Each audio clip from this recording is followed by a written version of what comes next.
नमस्कार, मैं रूपेश कुमार गुप्ता और आप देख रहे हैं जागरण.com। आज हमारे साथ बात करने के लिए हैं सनी हिंदुजा जी। सनी, आपका जागरण न्यू मीडिया में स्वागत है। Thank you so much. सबसे पहले तो यार कॉन्ग्रेचुलेशन, आपको शहजादा बन रहे हैं अब आप बॉलीवुड के। Thank you so much. कुछ बताइए, ये फिल्म कैसे मिली? मैंने कहीं पढ़ा कि रोहित धवन ने फिल्म आपकी द एस्पिरेंट देखी, उसके बाद उन्होंने आपको कॉल किया और देन यू ऑन बोर्ड, तो थोड़ा सा बताइए उस बारे में। जी बिल्कुल।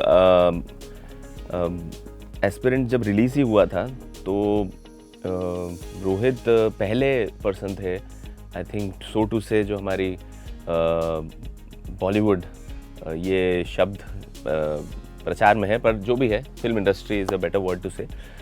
तो जो उन्होंने कांटेक्ट, मेरी बात हुई थी और वो जो भी कास्टिंग टीम से है बातें हुई, और उस वक्त ज़्यादा मिलना वगैरह नहीं हो रहा था, सारा जो भी 2-4 हो रहा था वो जूम पे हो रहा था और वो सब ऑनलाइन हो रहा था। तो वहाँ मिले और उन्होंने बोला कि उनको बहुत अच्छा लगा और मैं बहुत ज़्यादा खुश था। और फिर उन्होंने बोला मेरी फ़िल्म है, उसमें ऐसा रोल है। मैंने कहा, मैं तो पहले बोला thank you sir, thank you so much, आपने मेरे बारे में सोचा। और उसके बाद जब मैंने उनको बोला कि सर बिल्कुल मैं बहुत खुश हूँ, मैं ईगर हूँ आपके साथ काम करने के लिए, बस हम ज़रा स्क्रिप्ट, तो उन्होंने कहा बिल्कुल हम स्क्रिप्ट भी करेंगे, सारी चीज़ें करेंगे। तो कुछ तो उनकी तैयारी चली रही थी इस स्क्रिप्ट में, पर इतने वो अमेजिंग थे, इतने लविंग थे कि उन्होंने बोला कि बस मुझे थोड़ा वक्त दे दे, मैं तुम्हारा रोल थोड़ा सा कोशिश करके जितना बेटर हो सकता है वो करके मैं सुनाना चाहता हूँ। That was very sweet of him, because I would have done any which ways वो जो भी करवाते, but he thought of me. And then फिर वो मिले, उन्होंने बाकायदा सुनाया, मतलब मुझे तो ऐसा लगा पता नहीं कि मैं कौन हूँ। इन्होंने इस तरीके से मुझे रखा, उन्होंने इतनी इज्जत दी, इतना प्यार दिया, just like I think he would have done to any other actor. He did not discriminate. That was his greatest point, I would like to say. तो वो बहुत बढ़िया थे, बहुत बढ़िया तरीके से उन्होंने अप्रोच किया। और मेरे लिए ऐसा था कि इतना प्यार, इतना मोहब्बत, इतना पैशनेटली कोई बंदा है जो इसका विजन है। और इतना ही नहीं, उन्होंने कुछ ये भी बताए थे, उन्होंने इस तरीके से मुझे एस्पिरेंट में देखा है, लेकिन वो इस अंदाज में मुझे दिखाना चाहते हैं, वो उन्होंने देखा, वो उनकी आँख थी। तो मैं उसको सर आँखों पर, और मैं बहुत खुशी से मैंने हम्बली बोला sir please, I will be happy to work with you. आपने इतना काम किया है, पर द एस्पिरेंट को लेकर के मैं ये सवाल पूछ रहा हूँ। मुझे लगता है सबसे ज़्यादा आपको उस वेब सीरीज़ से लोकप्रियता भी मिली और लोगों ने आपकी सराहना भी की। तो किस तरह देखते हैं, और वो एस्पिरेंट के बारे में अगर कुछ बताना चाहें, कैसा रहा थोड़ा सा? अगर एस्पिरेंट तो आपने जैसा कहा, एकदम सही कहा कि जो लोगों तक पहुंचने वाली बात है वो एस्पिरेंट्स के थ्रू हुई। तो एस्पिरेंट्स बहुत ज़्यादा स्पेशल है मेरे लिए, TVF बहुत स्पेशल है मेरे लिए। और वो कहते हैं ना कि जब सारे सितारे एक साथ बैठने होते हैं और वो सारी चीज़ें आपके लिए काम करने लगती है और आपको बस साथ में बहना होता है, तो हम वही कर रहे थे। मेरा ये मानना है कि जो भी कमाल चीज़ें होती हैं आप करते नहीं हो, उसमें आपका बहुत कम योगदान होता है। वो चीज़ें होती हैं, वो चीज़ें आपके थ्रू होती हैं। आप एक चैनल हो, आपके आसपास अलग अलग चैनल्स तैयार हो जाते हैं इस चीज़ को होने के लिए। तो वो शायद कुछ तो होगा, हम सब जिन्होंने भी किया है, कुछ तो होंगी चीज़ें सबकी कहीं ना कहीं अटकी, कहीं ना कहीं कुछ, कहीं ना कहीं किसी की इच्छा। तो शायद वो सारी एनर्जीज एक साथ क्लब हुई और वो एस्पिरेंट्स बना, और वो उस तरीके से राइट टाइम पे जैसे निकला। तो मैं यही कहता हूँ कि मैं खुशगुज़ार हूँ कि मुझे उसका पार्ट होने का मौका मिला। और मैं इसके पहले भी हर रोल में जिस तरीके से काम करता था, इसमें भी मैंने उसी तरीके से, और बल्कि क्या है, हर काम करते करते आपकी समझ बेटर होती जाती है। तो वो जर्नी जो लाइफ की अब तक हुई थी, उसने मुझे जो भी सिखाया, जो भी उस तक सिखाया, और जो भी मैं ग्रो किया मैंने चीज़ें अप्लाई की विद कोलैबोरेटिंग इतने अच्छे लोगों के साथ, और वो चीज़ जो हुई वो आपके सामने। और मेरा ये मानना है कि अगर मैं कल से आज बेहतर हूँ तो मेरी वही जीत है, इससे ज़्यादा कुछ नहीं है। आई फील कि मुझे हर दिन बेटर होते जाना है। मेरे खुद से ही मुझे अपने आप को कंपैरिजन करना है, तो मैं यही करता हूँ और मुझे बेटर होना है every day with time. And I think मैं as a as a person अगर बेटर होते हो तो आप एज एन एक्टर तो बेटर हो ही जाते हो, because that is interconnected for me. FTII से पास आउट हो आप, और दूसरा आपने कंप्यूटर साइंस से इंजीनियरिंग की है, तो फिर अचानक बॉलीवुड में आने का ये कैसे? हाँ, मतलब ये अचानक ऐसा लगता है, पर मैंने थर्ड क्लास में इंजीनियर बनना सोचा था, क्योंकि तब इतनी समझ नहीं थी। डैड इंजीनियर थे तो कुछ पता नहीं था, समझ नहीं था, तो मैं बोल देता था हाँ इंजीनियर बनूंगा। वहाँ से हुआ, लेकिन 7वीं में जब चीज़ें देखी, समझ आई, और बहुत फिल्मी, मतलब मेरे अंदर वैसा वाला वो रुझाव हो गया था। वो थिएटर में वो जो एक साथ बैठ के जो लोग देखते थे उस वक्त, जो फिल्में चलती थी और जिस तरीके से उसमें खो जाते थे, मुझे ऐसा लगता था ये क्या जादू हो रहा है ऑन स्क्रीन, और ये लोग जो परफॉर्म कर रहे हैं वो ऐसे कैसे कर रहे हैं, ये ऐसे कैसे कर लेते हैं, ये ऐसे कैसे रो रहे हैं, ये ऐसे कैसे, इतना मुझे टच करके कनेक्ट करवा के, ये क्या है ये चीज़। मैं बहुत बहुत बहुत देखता रहता था, और वो चीज़ मेरे अंदर घर कर गई, और मुझे लगा कि यही करना है जीवन में। मुझे लगा फिर इंजीनियरिंग भी कर ही सकते हैं, क्योंकि ऐसा कोई वो नहीं है कि एक्टर को इसी उम्र में आना है या इसी तरीके से आना है। ये मुझे ज़रूर पता था कि अगर मुझे एक्टिंग में आना है तो मुझे एक प्रॉपर ट्रेनिंग करके आना है, because this is gonna be my life. ये मैं आजीवन करने वाला हूँ, तो ये मुझे पूरी तैयारी के साथ करके आना है। वो बोलते हैं ना, जैसे ये मेरे लिए एक स्प्रिंट नहीं है, ये मैराथन रेस है, तो मैं इसमें लंबी रेस का घोड़ा बनना चाहता हूँ। उसके लिए लंबी तैयारी लगती है, और वो और एक यूनिवर्सल सपोर्ट भी लगता है। आप अपने कर्म अच्छे से करते रहो तो वो सपोर्ट आपके साथ रहेगा, तो मैं वही मानता हूँ, मैं वही करता हूँ। हर किसी के लिए अपनी पहली चीज़ बहुत इंपॉर्टेंट होती है। आपको अपना पहला प्रोजेक्ट याद है? क्योंकि, और मुझे थोड़ा सा स्ट्रगलिंग दौर भी बताइएगा कि कैसा रहा, क्योंकि अब आपने तय कर लिया कि मुझे एक्टर बनना है, सब कुछ उसके लिए तैयारी करना है, तो ब्रेक थ्रू कैसे मिला? उसके लिए कोई अगर स्ट्रगल की कहानी है तो थोड़ा सा वो बताइएगा, और कैसा रहा एक्सपीरियंस? कमाल की बात ये है कि जब मैं FTI में पढ़ रहा था, उस दौरान मुझे पहली फिल्म मिली, और उसका नाम था साइकिल किक। तो वो एक मोमेंट था बहुत कमाल का, वो फिल्म की, और वो तरीके से शूट हुई उसकी। फिर हर फिल्म की अपनी जर्नी होती है, वो किस तरह आई, किस तरह क्या हुआ, वो किसी को कुछ पता नहीं चला। बट वो फिल्म मेरे लिए बहुत ज़्यादा इंस्ट्रूमेंटल थी, क्योंकि उस फिल्म ने मुझे बहुत ज़्यादा सिखाया, उसने मुझे बहुत ज़्यादा कॉन्फिडेंस दिया। मैं FTI में जब मैं पढ़ रहा था, मैं बहुत सीख तो बहुत कुछ शायद रहा था, पर मेरे अंदर कॉन्फिडेंस की बहुत कमी थी, क्योंकि मैं FTI में ना सिर्फ अपने टीचर्स, मेरे बैचमेट्स, मेरे सीनियर्स, उन सब से सीखता था। मैं आज बहुत अच्छा काम कर रहे हैं सब लोग, और ये FTI के लिए हमारे लिए बहुत गर्व की बात है। तो मैं वो जो चीज़ें मुझे उस दौरान जो भी मैंने सीखी ना, वो शायद वो अंदर सीख में रह गई, लेकिन जब मुझे फिल्म करी ना मैंने वो, तो उस फिल्म ने मुझे, उसमें मैंने वो सारी चीज़ें इम्प्लीमेंट की। वो काम कितना अच्छा है, बुरा है, वो एक अलग बात है। मुझे तो अच्छा ही लगता है, क्योंकि उस वक्त के हिसाब से मैंने अपना बेस्ट दिया था, और मेरा यही मानना है कि आज की डेट में भी अगर मैं जो चीज़ कर रहा हूँ वो मैं आज के हिसाब से बेस्ट करूँ, क्योंकि आदमी के हाथ में एक लिमिट तक ही होता है, हमें वो भरपूर करना है, वो मैं मानता हूँ। और बस फिर वो उस तरीके से जो जर्नी चली, वो फिल्म हुई, फिर आगे चीज़ें वर्कआउट हुई, नहीं हुई। देखिए, स्ट्रगल का तो ऐसा है, जो मैं मानता हूँ कि किसी का स्ट्रगल छोटा या बड़ा नहीं होता है। अगर मैं फिल्म लाइन में हूँ तो मेरा बड़ा हो गया, ऐसा नहीं है। हर कोई, शायद आप रिपोर्टिंग की दुनिया में आज हम इतने बढ़िया तरीके से कर रहे हैं, आपकी भी एक कहानी होगी ना, आपकी भी वो कोई ना कोई स्ट्रगल या जद्दोजहद रही होगी।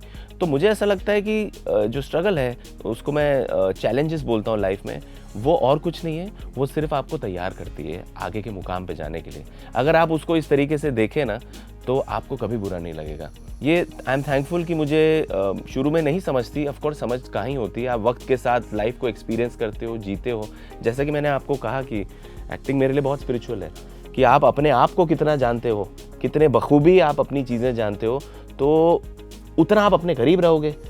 तो जब आप किरदार करोगे ना, तो आप उसको मोल्ड कर पाओगे, या अपने आप को मोल्ड कर पाओगे उसके करीब जाने के लिए। क्योंकि eight the end of the day मुझे अपना काम बहुत ऑनेस्टी से करना है, सच दिखाना है मुझे। ये मेरा सच है, ये मैं किरदार हूँ, ये मेरा सच है, वही मेरा अंतिम सत्य होता है अगर मैं कोई भी शूट कर रहा हूँ। तो उस तरीके से अगर मुझे करना है तो अपने आप को तो जानना पड़ेगा ही। और इन चीज़ों की वजह से क्या हुआ, मैं बहुत ईजी हो गया। जब ये चीज़ें वर्कआउट नहीं हो रही थी, या हो रही थी, या कम हो रहा था, हर किसी को कम या ज़्यादा, हाई या लोज लाइफ में होते ही हैं। ये नहीं होंगे मतलब आप कुछ मिथ्या चल रहा है भाई। जीवन में तो वेव्स चलती हैं, हाई कभी लो, कभी हाई कभी लो। तो ये एक्सेप्ट करते हुए जब आपका हाई होता है तो आपको आपके लोग होते हैं आसपास, वो आपको संभाल के रखते हैं, उनको नहीं भूलना, क्योंकि वहाँ आप हट गए तो लो तभी भी तुरंत आ जाओगे, लेकिन जब वो लो होगा तभी वो लोग आपके कांस्टेंट रहेंगे, लेकिन अंदर से आप कभी खराब या बुरा महसूस नहीं करोगे। हाई या लो लाइफ के चलते रहेंगे, बट हाँ जब लो आता है तो मैं उसको एक चैलेंज की तरह लेता हूँ। ओ मतलब ये मतलब कुछ अगले पड़ाव पे ले जा रहा है मुझे, तो शायद I am getting ready to go to the next level. Alright, bring it on, let's face it, let's solve it into the best possible ways we can, and if we cannot, let's just take a breathe in, सांस अंदर बाहर लो और देखो क्या हो रहा है, and go with the flow. That's how I do, and that's how I go about my life. शहजादा पे वापस आते हैं। कार्तिक आर्यन है और आप विलेन की भूमिका में जी, तो उनकी जिंदगी कितनी मुश्किल कर रहे हो फिल्म में? देखो ऐसा है कि ये जो फिल्में हैं, जो हमारी शहजादा है, basically it's actually a family drama. तो फैमिली ड्रामा में जो ड्रामा लाने वाली चीज़ है वो मेरी तरफ से होती है, और मुश्किल अगर मैं ज़्यादा नहीं करूँगा तो उसका उभरना अंत में वो बहुत ज़रूरी हो जाएगा ना, तो मुश्किल तो करनी पड़ेगी। कुछ सेट के बताइए, मस्ती कैसा रहा, एटमॉस्फेयर कैसी शूटिंग रही, थोड़ा सा अगर उस बारे में कुछ बताना चाहें। हाँ मतलब वही अच्छी बात ये है कि जो लोग हैं ना, इवेंचुअली आप सेट पे जाते हो, काम करते हो, लोग बहुत ज़्यादा इंपॉर्टेंट हो जाते हैं, उनके साथ ही आप सबसे ज़्यादा समय बिताते हो। तो वो जो मैं रोहित से जब पहली बार मिला ना, तो मेरे को वहीं से फील आ गया कि इतने कमाल के जो बंदे अगर वो खुद हैं, तो मुझे ऐसा लगता है कि आप आदमी अपने लोग जो चूज़ करते हो ना, तो आप अपने तरीके ही करते हो, सेम पीपल एक दूसरे को अट्रैक्ट करते हैं। तो मैं वहाँ से मैंने हाथ जोड़ के मैंने कहा डन है और हम कर रहे हैं, एंड वैसा ही था। जो लोग थे बहुत कमाल के थे, सेम वेवलेंथ के थे, सब लोग मतलब जुझारू थे कि एक बढ़िया एक पैशनेट फिल्म बनाने के लिए। बाकी हाँ, शॉट के बीच में हम लोग माते मस्ती बहुत करते थे, और एक दूसरे के बारे में जानना, और वो जो अमूमन करते हैं हम लोग, और बहुत light. Rohit is very cool, you know, and he is very clear कि उसको क्या चाहिए, क्या शॉट चाहिए, उनको पता है। तो मैं उनको बोलता था कि मैं एक थोड़ा सा ऐसे कर लूँ, हाँ यस यस यस, वो कर लो मैंने कहा सर आप रखोगे तो अपना वाले नहीं अभी पता नहीं है, देखूंगा ऐसे। मैंने कहा सर बिल्कुल बिल्कुल जैसा आप बोलें, because at the end of the day it's a director's medium and I respect that. वही आप उस हिसाब से चलते हो, so I do that, and of course साथ में it has its shares of laughter, fun and work all together. तो यही मज़ा है, मज़े करते हुए हमने फिल्म बनाई। अब आप यशराज की फिल्म में जल्द नजर आएंगे। तो फिल्म नहीं है, फिल्म तो अभी नहीं की है, नजर आएंगे इंशाल्लाह। हाँ। Yes why not. कोई मैंने भी पढ़ा कि नहीं, वो वाईआरएफ का ओटीटी है, वाईआरएफ का ओटीटी पार्ट ऑफ वाईआरएफ क्यों नहीं भाई, मैंने कहा कि वाईआरएफ तो मतलब यार ये है, मोहब्बत है वो। हाँ बिल्कुल, तो वो भी बहुत बड़ी चीज है, बिल्कुल बिग बहुत बड़ी अचीवमेंट। चीज़ है, बिल्कुल बिल्कुल। तो उस बारे में भी सबसे पहले मैं जानना चाहूंगा। मैं खुश हो गया था फिल्म के लिए। अच्छा ऐसा भी है क्या? मैं खुश तो हुआ था जी। तो कुछ अगर वाईआरएफ के उस ओटीटी के उस बारे में कुछ अगर देखिए, उसका ना अभी हमने सिर्फ अनाउंसमेंट किया है, उसके बारे में ज़्यादा बातचीत की नहीं है, और मुझे ऐसा लगता है कि I should give due respect कि उन लोग को बताने दो पहले, है ना, ऊपर से वाईआरएफ है यार तो मैं अभी ज़्यादा कुछ भूलना नहीं चाहता। आई थिंक वो अपने समय से जब रिलीज़ वगैरह होगा, so then probably that's a respect from my end to them. जो मेकर्स हैं उनको पहला हक होना चाहिए बोलने का, तो एक बार उनको ज़रा बोलें, वो सब चीज़ें बताएं, then we will talk about that and share about that. आपकी लव लाइफ के बारे में हाँ जी, कुछ बताइए। क्या बताएं? कैसे हुआ, शादी कर लिया आपने, अगर वो सारी मेरे लिए लव लाइफ सिर्फ उत्तर में सीमित नहीं है, सिर्फ वाइफ पे। हाँ। मेरे लिए love is universal. Like I am loving talking to you right Me too. Now. I love my people around me, जो भी मेरे को हेल्प करते हैं। मतलब लव तो मेरे लिए एक जेनरिक इमोशन है, बिकॉज मैं उसी से ऑपरेट करता हूँ। तो ये बहुत छोटा भाग है। हाँ। आप इस जो इसकी बात कर रहे हैं, पर वो भी बहुत अहम है, बिल्कुल बहुत महत्वपूर्ण है आपकी लाइफ का, बहुत महत्वपूर्ण है, बिल्कुल है। हाँ, थोड़ा सा अगर कुछ बताएं कैसे शुरू हुआ। तो मेरी जो वाइफ है, वो मेरी पहला लव थी। जब मैं FTI में पढ़ रहा था, तो तब वहाँ हम मिले। तो तब से लेकर कैसे क्या चीज़ें हुई मुझे भी नहीं पता था, वो होती चली गई और आज हम मैरिड है और she is my biggest support, biggest strength. जैसे कि मैंने आपको कहा कि जो आपके लोग होते हैं हाई या लो में साथ में रहने वाले, तो apart from my family who has been there like a strong rock, and she is another pillar with me, who is who's there with me from strength to strength, and in fact वो तो बहुत करीब रही हैं इस पूरे दौरान में, और उनका बहुत ज़्यादा सपोर्ट रहा है, उनका बहुत ज़्यादा सपोर्ट रहा है कि मुझे हम बोलते हैं कि बहुत आप मेहनत कर रहे हो, चीज़ें कर रहे हो, वर्कआउट नहीं हो रही, ये चीज़ें सबकी होती हैं, लेकिन इस दौरान, इस सारे दौरान में आपकी मानसिक स्थिति ठीक होना बहुत ज़रूरी है ना। तो वो कहाँ से होती है? वो आपके लोग। कई बार क्या होता है, आप शेयर नहीं करना चाहते हो लोगों से। हमने अभी कोविड में देखा, ये चीज़ें देखी, तो लोग क्या करते हैं, अपने अंदर रख लेते हैं और वो कूदते जाते और फिर वो ब्लास्ट होता। तो मैं ये सबसे इल्तिजा करता हूँ कि प्लीज़ शेयर करें, आप अपनी चीज़ें बांटें, क्योंकि खुशी बांटने से बढ़ती है और गम बांटने से कम होता है। और वो चीज़ करने से क्या होता है ना, आपके माइंड में वो जो केमिकल्स एक होती है, इसकी भी साइंस है, वो रिलीज करते हैं, वो कुछ पर्टिकुलर केमिकल्स होते हैं, you feel nice. Eight the end of the day आप यहाँ जी रहे हो, सांस ले रहे हो, तो क्यों रहे मुश्किल में? इतने लोग हैं, इतनी चीज़ें हैं, इतने साधन हैं, सबके पास हैं, सबके अपने अपने, हर कोई अगर अपने अपने 2-2 4-4 लोग को करेगा ना, तो कोई मेंटली किसी को तकलीफ नहीं होगी लाइफ में। तो वो उतना ही कर देना, वो ही बहुत है।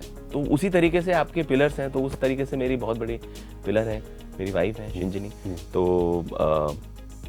ये है, इतना ही है मेरा लव लाइफ का, लेकिन वो बहुत अहम है मेरे लाइफ में, और she is my biggest strength. चलते चलते शहजादा के बारे में दर्शकों से कुछ कहना चाहेंगे आप? मैं यही कहना चाहूँगा कि भाई देखिए कि जिस तरह आपने पठान को सराहा है, हमारे बादशाह बॉलीवुड के हैं, किंग आ रहे हैं, तो किंग आ चुके हैं, he is come back with a bang. और अब जो है किंग के बाद आता है प्रिंस, तो शहजादा आ रही है, और मज़े मस्ती सेलिब्रेशन सब लोग मिलके एक साथ अपने फैमिली मेम्बर्स के साथ एकजुट होके ज़रा जाएं, दिमाग को साइड में रखें और दिल को बहुत भरपूर तरीके से उभारें और खुश रहें, 2 घंटे मज़े लें, एंजॉय करें, एंड प्यार दें, प्यार बांटें, यही है। थैंक यू सनी भाई, बहुत मज़ा आपसे बात करके। Thank you so much. Best of luck आपको फिल्म के लिए। Thank you so much, thank you.